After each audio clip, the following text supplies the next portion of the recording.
Mapagpalang araw, Mr. Narrator, at sa lahat ng mga nakikinig sa channel na to. Itago mo na lang ako sa pangalang Olan, 62 taong gulang at kasalukuyang naninirahan sa Albay. 13 taong gulang ako noon nang isama ako ni Papa sa pagbebenta ng pulot-pukyutan. Nakagisnan ko na ang hanap buhay ni Papa na pangunguha ng pulot-pukyutan sa gubat. Ang iba sa mga nakukuha niya ay ibinebenta niya para may pambili kami ng pagkain at iba pang pangangailangan namin sa bahay. Bakasyon noon sa eskwelahan, kaya niyaya ako ni Papa na sumama sa kanya sa pagtitinda ng pulot-pukyutan. Madalas, kinakapos kami sa pera dahil hindi naman sa lahat ng oras ay nakakapagbenta si Papa ng maraming pulot-pukyutan.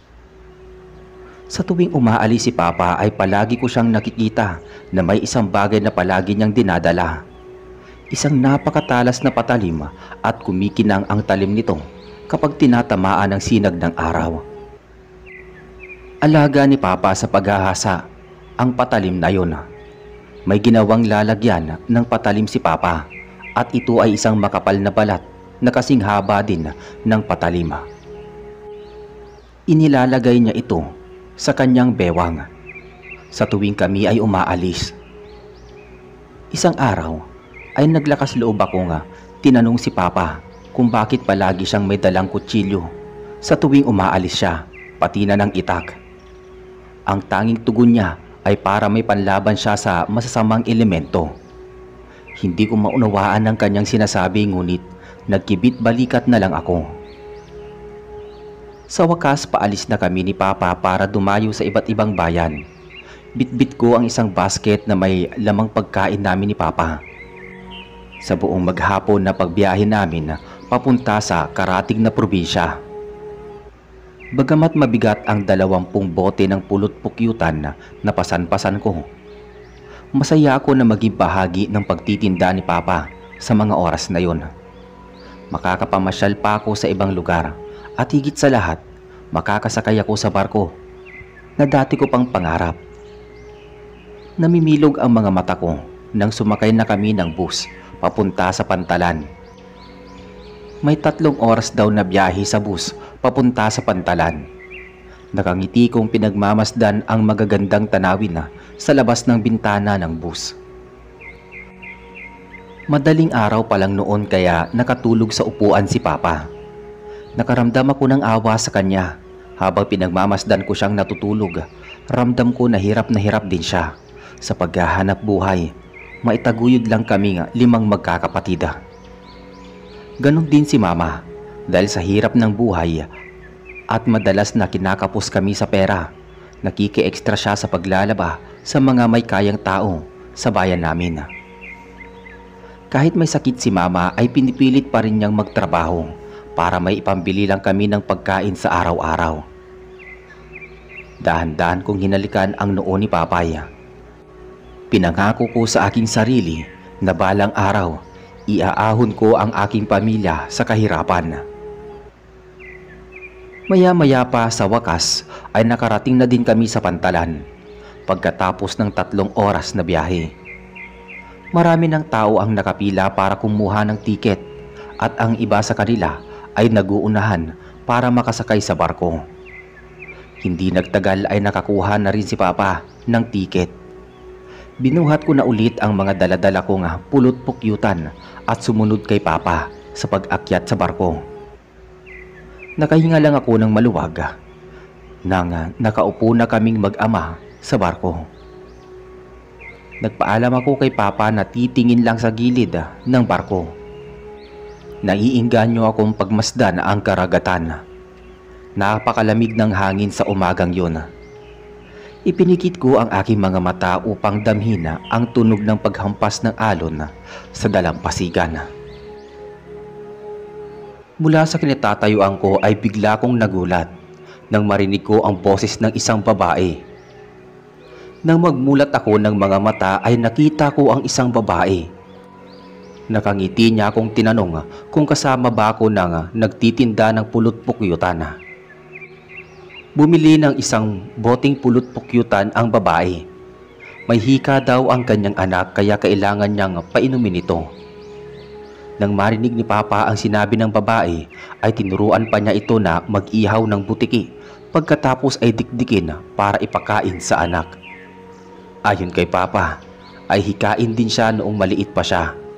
Pulot-pukyutan at inihaw na butiki ang nakapagpagaling sa kanya. Natuwa naman ang babae sa sinabing yun ni Papa. Nagpasalamat pa ito bago umalis. Pagkaalis ng babae ay may isang matandang babae ang lumapit naman sa amin.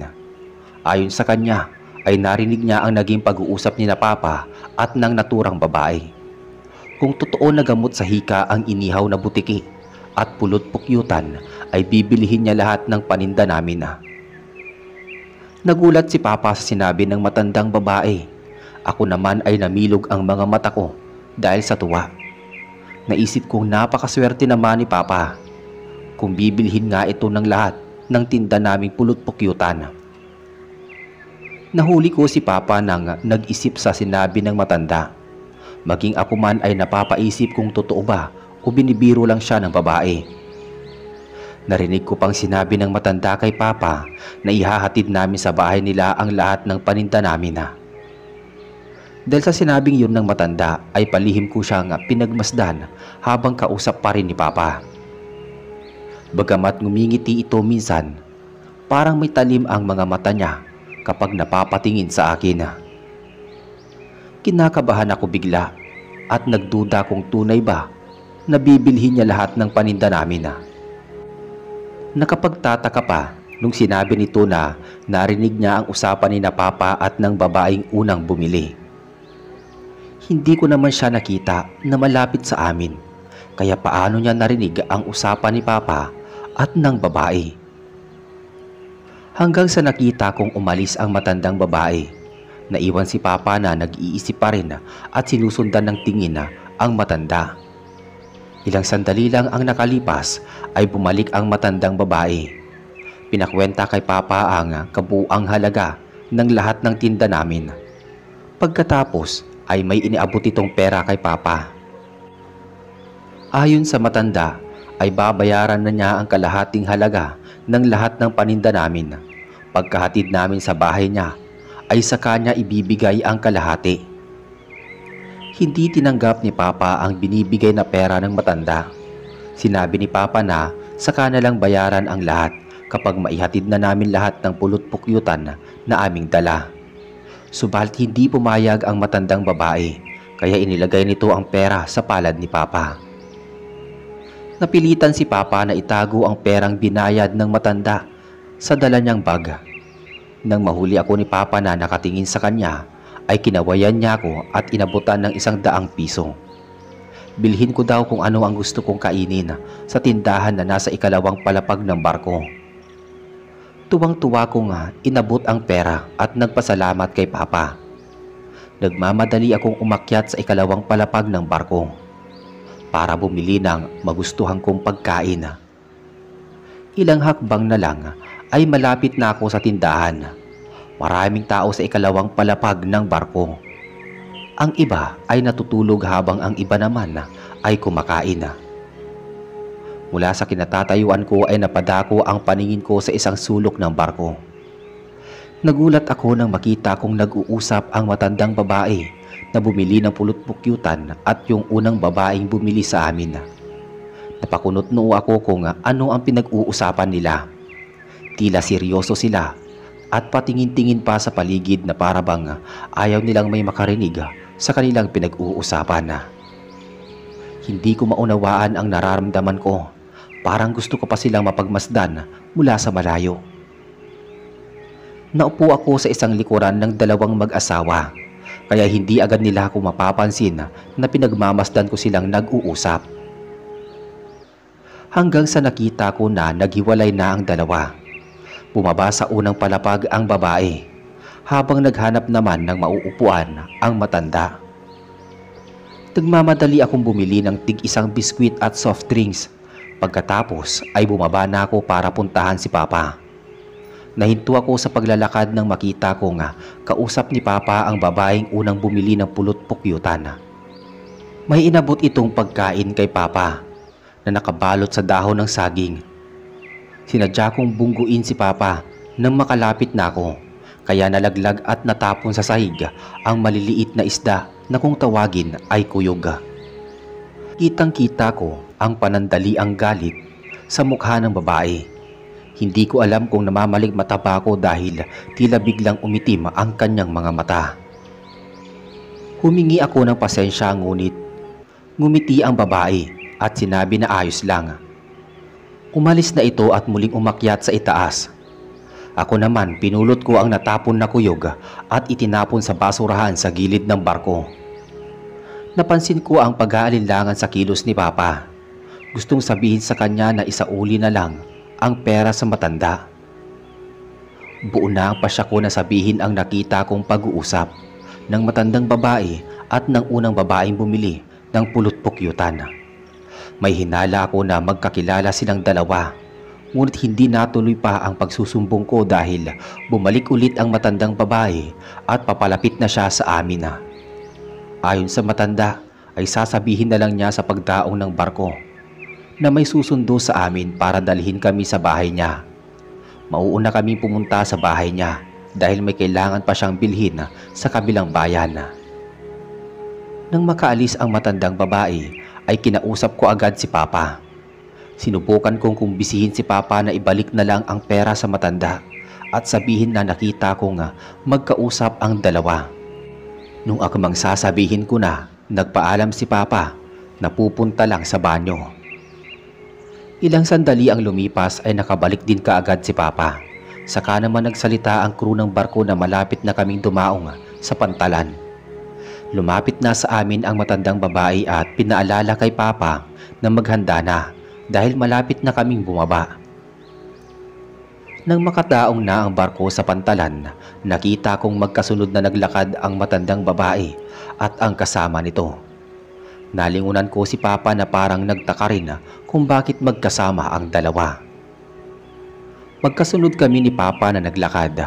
Sinundan namin ang matandang babae. Bigla namang lumiko sa ibang daan ang babaeng isa at mabilis na naglakad palayo. Panay lingon ng matandang babae na para bang may hinahanap na tao sa paligid. Si Papa naman kampante na naglalakad sa unahan ko. Ngunit kapansin-pansin na parang nag-aalinlangan na rin siya sa sitwasyon namin. Ilang sandali pa ay dumating na ang isang jeep na walang sakay na pasahero. Ayon sa matanda ay sumakay na kami ni Papa at ihahatid kami ng driver sa bahay nito. May pagdadalawang isip man ay sumakay na rin ako sa loob ng sumakay si Papa. Naiwan ang matandang babae. Nakita ko na may isang tricycle na dumating at sumakay ang matandang babae. Pinagmasdan ko ang may edad na ring lalaki na driver ng jeep. Tahimik lang ito at paminsan-minsan ay nahuhuli kong nakatingin sa salamin. Katulad ng matandang babae ay kakaiba din ang paraan kung paano ito tumingin. Habang nasa daan ay napansin ko na napakasukal ng binabagtas naming daan. Hindi na nakatiis si Papa kaya kinausap niya ang matandang driver at inalam ni Papa kung anong lugar ang pupuntahan namin. Dahil bukod sa masukal ay pakipot ng pakipot ang daan na aming binabagtas. Kung nakinig lang sana sa akin si Papa, sa una pa lang ay hindi kami makakarating sa ganong lugar. Alam ko talaga na may hindi tama sa biyahe naming yun. Wala din kaming nakasalubong na ibang sasakyan o kahit taong naglalakad sa daan. Makalipas ang kalahating oras ay narating na namin ang mas liblib pang lugar. Huminto na rin sa wakas ang jeep sa isang mapunong lugar. Nagpalinga-linga si Papa sa paligid. Marahil ay naghahanap siya ng bahay ngunit wala din akong nakita. Niyaya na kami ng matandang lalaki na sumunod sa kanya. Halos wala ng landas ng tao ang dinadaanan namin. Panay lingon sa akin ni Papa. Alam kong mabigat ang pasan-pasan niyang mga bote ng pulot-pukyutan. Nagtanong si Papa kung malayo pa ba kami ngunit hindi sumagot ang matandang lalaki dahil may nakita na kaming kalalakihan sa unahan. Nagkatinginan ang kalalakihan nang makita kami ni Papa. Nagulat ako nang sumenyas ang matanda sa mga lalaki pagkatapos ay nag-alisan na ang mga ito. Nagpatuloy kami sa paglalakad hanggang marating namin ang isang malaking baryo. Nakakamangha dahil magaganda halos lahat ng karamihang bahay. Nagkatinginan kami ni Papa dahil lumagpas na kami sa kabahayan, ngunit hindi pa rin huminto ang matanda sa paglalakad. Wala din kami nakitang tao na lumabas man lang sa kanilang bahay. Masyadong tahimik ang paligid na parabang hindi normal sa isang baryo. Hanggang sa wakas ay huminto na ang matandang lalaki sa paglalakad. Isang malawak na bakuran na may malaking nakatayong bahay sa gitna ang aking nakita. Pinapasok kami ng matanda sa malawak na bakuran. Pagkatapos ay sinabi nito na maghintay kami ni Papa sa labas. Sunod-sunod na buntong hininga ang sumunod na narinig ko kay Papa. Mabilisan niya akong binulungan na maiging magmatsyag at mag-ingat dahil mapanganib ang tagong baryo na napuntahan namin. Noon ko lang naunawaan ang lahat, kaya pala walang katao-tao sa paligid ay sinabi sa akin ni Papa na malamang ay sa araw natutulog ang mga tao sa baryo. Dahil kakaiba at kahina-hinala ang mga kinikilos ng matandang lalaki, tinuruan ako ni Papa sa mga dapat kong gawin kapag nagkagipitan na. Ilang sandali pa ay bumalik na ang matandang lalaki. Niyaya niya kaming kumain sa kusina nila. Nang makapasok kami sa bahay ng matanda, ay nagulat kami ni Papa dahil halos walang gamit sa loob ng bahay. Nang makarating kami sa sala, ay pinaupo kami ng matanda. Hanggang sa may narinig ako nga nagtatadtad sa kusina. Isang babae ang dumating at may dala itong mga plato at baso. Nang mailapag na nito ang plato at baso ay umalis din kaagad ang babae.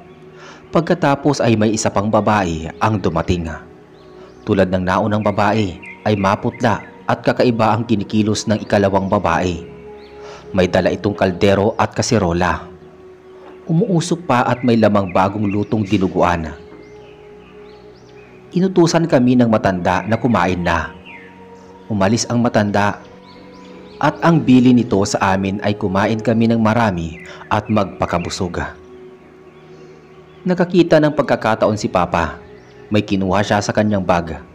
Nagulat ako dahil ilang pirasong kalamansi ang hawak niya. Mabilis na piniga ni Papa ang kalamansi sa kaserola.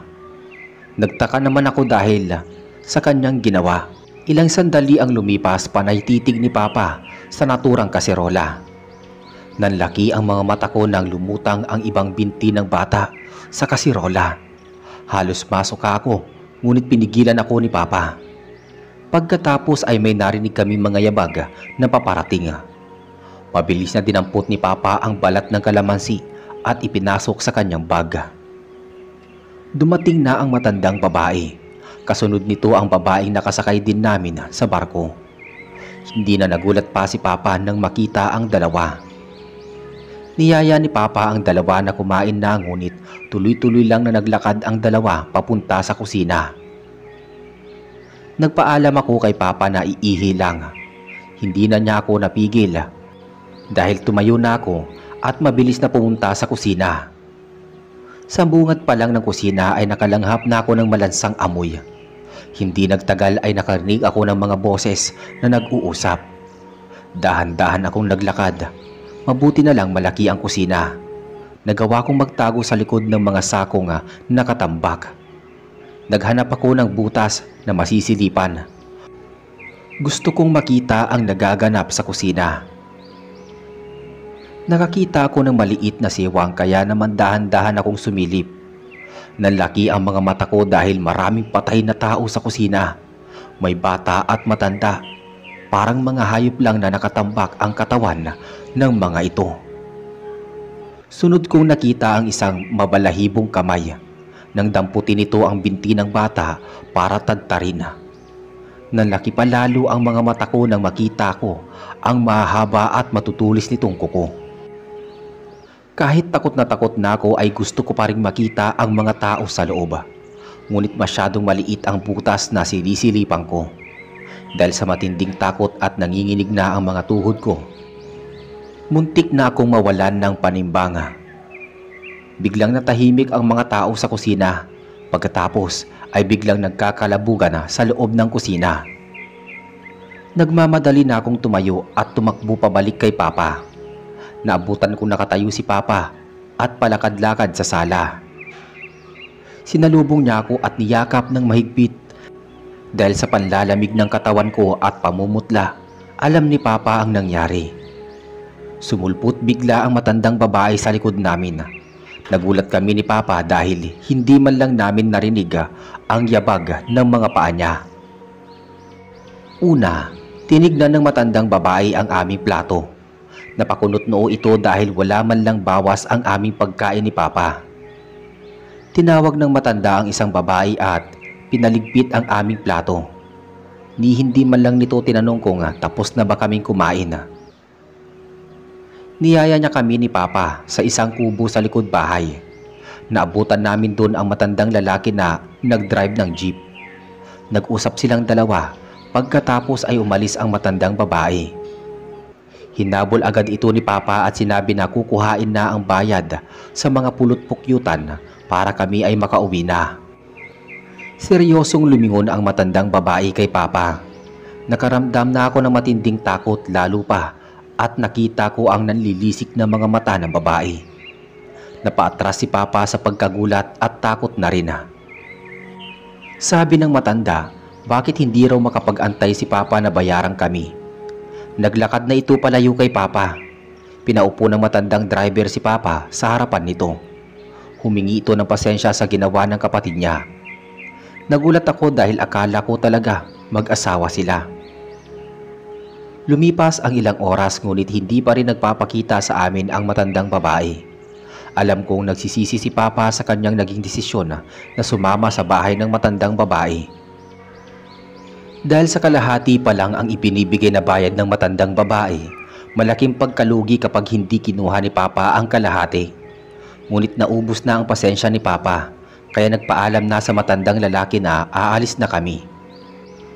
Alam kong masama na rin ang kutob ni Papa sa nagaganap, dahil parang sinasadyang patagalin ng matandang babae ang pagbabayad sa kalahati ng aming paninda. Nahuli ko na masama na rin ang tingin kay Papa ng matandang lalaki. May mga kababaihan naman na tahimik na gumagawa sa mga gawaing bahay sa loob. Nagulat ako nang tumingin ako sa paligid, may mga tao na rin pala sa labas ng bakuran. Ayon kay Papa, sila ang mga residente ng tagong baryo na yon. Mukha namang maayos manamit ang mga tao ngunit kapansin-pansin ang mapuputla nitong mga kulay at maiitim na gilid ng mga mata. Alam kong kabado na rin si Papa at batid ko na tagilid ang lagay naming dalawa. Subalit mas nanaig ang galit niya sa kanyang mga mata. Galit na noon ko lang nakita. Lalo na nang siya ay lumingon sa akin. Alam kong iniisip ni Papa ang kalagayan ko. Lumapit sa akin si Papa at bumulong. Bago magtakip silim, kailangan na daw namin makaalis sa lugar dahil magkakabisa na ang kapangyarihan ng mga hinihinala niyang mga aswang. Sinabi ni Papa sa akin na huwag akong lalayo sa kanya. May ibinigay siya sa aking bagay na nakabalot sa damit. Turo ni Papa na isabog ko ang laman ng supot kung sakali man na mapaligiran ako ng mga aswang. Niyaya kami ng isang babae sa likod bahay. Pinaghihintay kami nito sa isang pahabang upuan malapit sa isang malaking balon. Nakita kong may isang lalaking nagsasalok ng tubig sa balon. Pagkatapos ay dinala niya ito sa loob ng kusina. Nakakasulasok ang aming nalanghap na amoy nang dumaan sa harapan namin ang naturang lalaki. Yung amoy ng nabubulok na hayop at malansang amoy. Tuluyan na akong bumigay. Tumakbo ako sa isang gilid at inilabas ang masamang laman ng aking lalamunan. Nilapitan ako ni Papa. Bumulong siya sa akin na kapag may pagkakataon ay kailangan kong makatakas. Kailangan kong humingi ng tulong sa mga otoridad. Ngunit naisip ko na kapag tumakas ako ay paano naman siya. Parang hindi ko kayang sundin ang utos na yun ni Papa. Mula sa kusina naman ay tinawag na kami ng matandang lalaki. Pumasok daw muna kami para kumain tapos babayaran na kami at papauwiin na. Nagkatinginan kami ni Papa dahil pahapon na noon. Hinawakan ni Papa ang mga kamay ko na para bang pinapalakas ang aking loob. Sinarado ng matandang lalaki ang pintuan sa kusina. Nadaanan namin ang mga kalalakihan na abala sa pagtatadtad ng mga karne. Umiiwas ako ng tingin. Ayokong masuka pa. Baka manghina ako at mawala ng lakas para tumakbo. Maya-maya pa, niyaya na kami ng matandang lalaki na kumain. Maraming nakahandang pagkain sa mesa. Lahat ay umuusok pa, patunay na mga bagong luto ang lahat. May mga prutas din na nakalagay sa mesa. Kung nagkataon lang sana na sa ibang bahay ito nakahain, siguradong nilantakan ko na ang mga pagkain na yon. Kahit tumutunog na ang aking tiyan sa gutom ay pinipigilan ko. Alam ko kasi na pawang karne ng tao lahat ng nakahain sa mesa. Ilang sandali pa ay dumating ang babaeng una namin nakilala sa barko. May kasama itong batang babae. Maganda ang batang babae ngunit napakaputla nito at mahaba ang mga kuko. Namumula ang mga mata ng batang babae at ilang sandali pa ay dumating na rin ang matandang babae. Nakataas pa talaga ang noo nito kahit na maghahapon na kaming pinaghihintay ni Papa. Tinignan niya kami ni Papa ng masama, pagkatapos ay natahimik sila. Hindi ako makapaniwala nang marinig kong nagdasal sila. Magagaling talagang umarting mabuti ang mga masasamang nilalang. Kung wala kang alam sa pagkatao nila, mapapaniwala ka na sila ay mabuting tao. Nahuli kong nakatingin sa akin ang batang babae. Hindi ko alam kung maaawa ba ako sa kanya o magagalit. Siguro wala lang din siyang magawa sa pamilyang meron siya. Kaya napipilitan na siyang sundin ang mga gusto ng mga to. Nang mag-umpisa na silang kumain ay nagsandok na rin ako ng mga pagkain. Sarap na sarap silang kumain at humihigop ng sabaw. Pagkatapos ay nilantakan naman nila ang iba pang putahin na kahain sa mesa. Napansin ko na tahimik lang na nagmamasid na si Papa. Hanggang sa napansin ng matandang babae na hindi namin ginagalaw ang mga pagkain namin sa plato. Nagalit ang matanda at nagtanong kung hindi ba masarap ang mga niluto nilang pagkain. Dineretso na siya ni Papa na gusto lang namin na makauwi na. Namula sa galit ang matandang babae. Biglang nagpalit ito ng anyo sa harapan namin. Humaba na ang mga kuko nito. Nagkaroon ng makapal na balahibo sa muka habang nanlilisik ang mga mata na nakatitig kay Papa. Sumunod na nagbago ng anyo ay ang matandang lalaki. Inilabas niya ang mahaba niyang dila na para bang takam-takam sa akin. At nang subigaw ito ay kitang-kita ko ang matutulis nitong ngipin. Pagkatapos ay makasabay na nagpalit ng anyo ang babae at ang anak nito. Nagmura si Papa ngunit may kakaiba siyang salitang binibigkas. Kinuha niya ang matalim na kutsilyo sa dala niyang bag. Pagkatapos ay niyapos ako palayo sa upuan.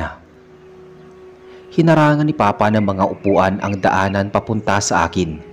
Maging ang ibabaw ng mesa ay nilagyan din niya ng kahoy na upuan. Nag-umpisa nang umatras si Papa papunta sa pintuan ng kusina.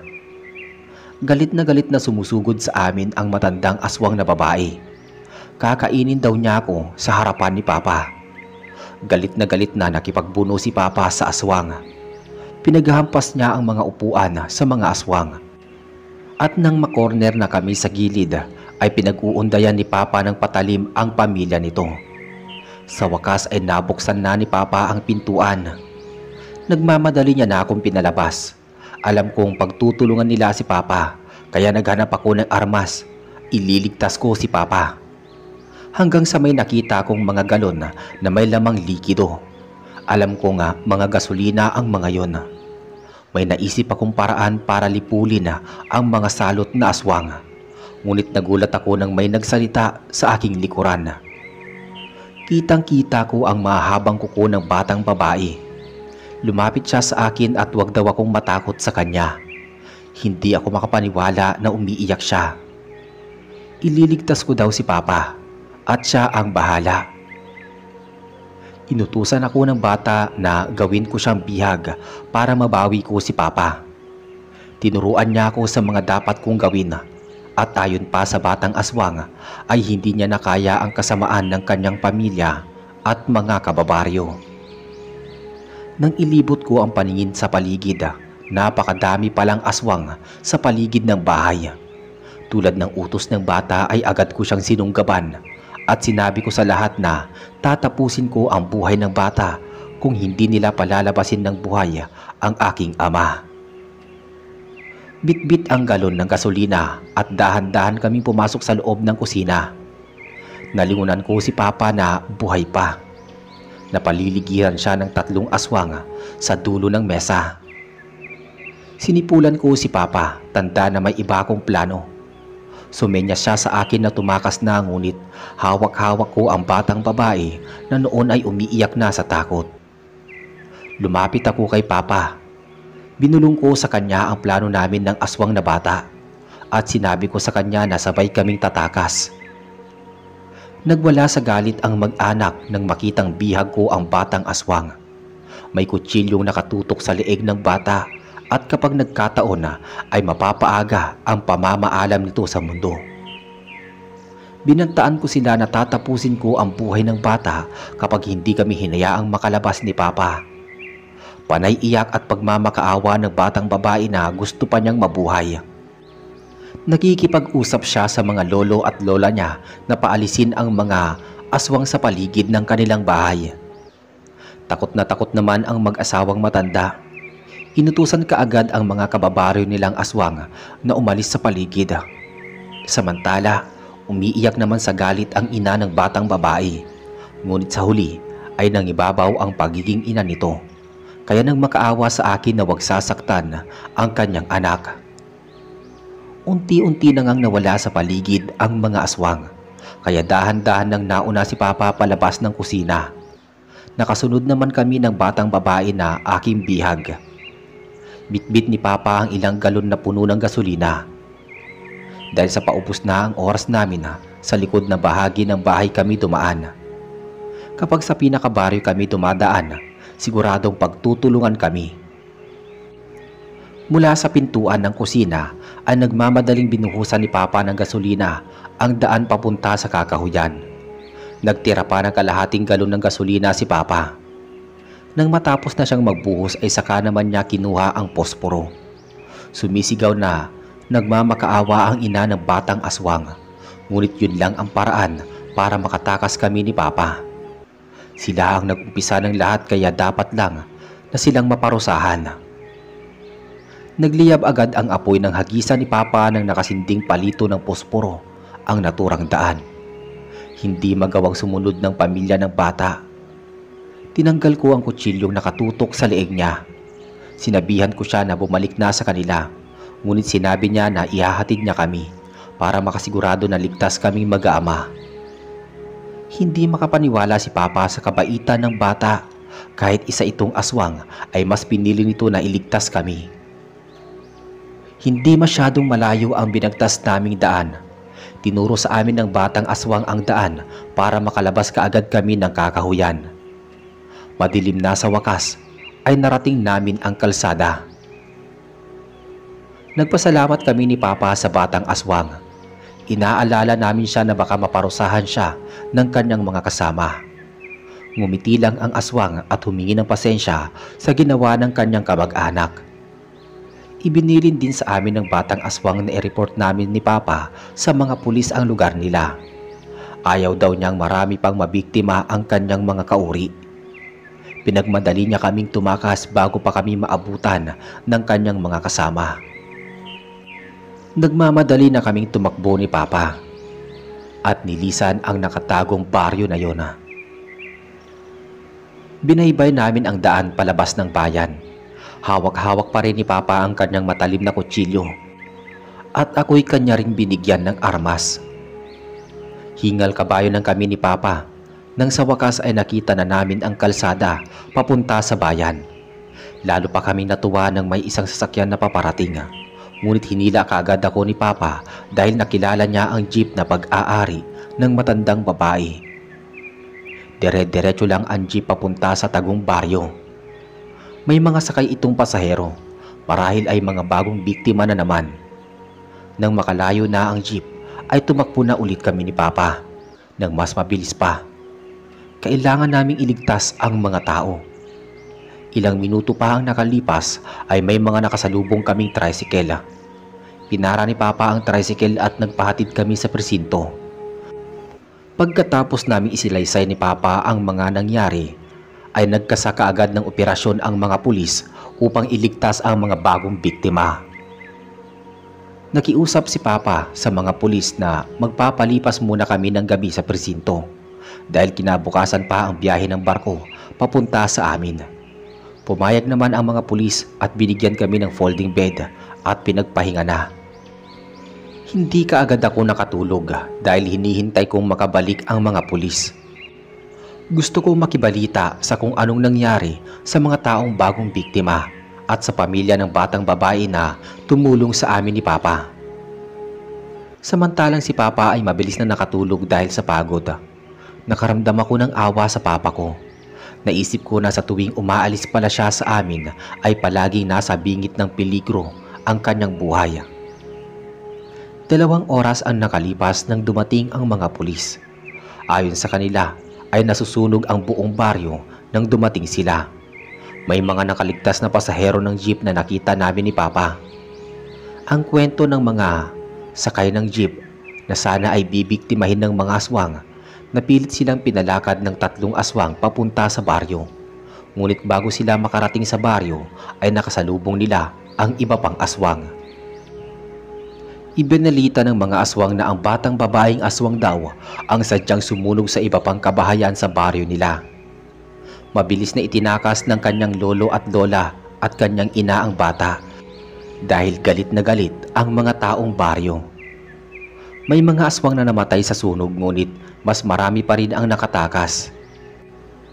Nagplano ang mga pulis na pagtugis sa mga nakatakas na aswang at nagulat ako nang mula sa kinatatayuan ko ay may kung anong figura akong nakita sa labas ng presinto. Dahan-dahan akong lumabas malapit sa pintuan. Madilim sa bahaging yon kaya di ko masyadong maaninag. Hanggang sa sandali itong nagpakita sa akin sa liwanag. Sakto naman na nasa loob na ang mga pulis. Ang batang babae, kumakaway sa akin na habang papalayo. Hahabulin ko sana ngunit sinigawan na ako ng isang pulis na pumasok na ako sa loob dahil delikado sa labas. Masaya na akong malaman na buhay at ligtas ang batang aswang. Ipinagdasal ko na lang ang kaligtasan niya sa lahat ng oras. Pagkatapos ay pumikit na ako dahil bigla ko nang naramdaman ang matinding pagod. Kinabukasan ay ginising na ako ni Papa. Nagpasalamat kami sa mga pulis saka kami pumunta sa Pantalan. Dahil wala pa naman ang barko na sasakyan namin, ay niyaya muna ako ni Papa na mag-almusal sa isang kainan na nakita namin. Nagpasalamat si Papa sa akin sa katapangang ipinakita ko sa gitna ng panganib. Sinabi ko kay Papa na kung mauulit man ang mangyari, ay ganoon pa rin ang gagawin ko. Ililigtas ko siya at sabay kaming uuwi sa amin.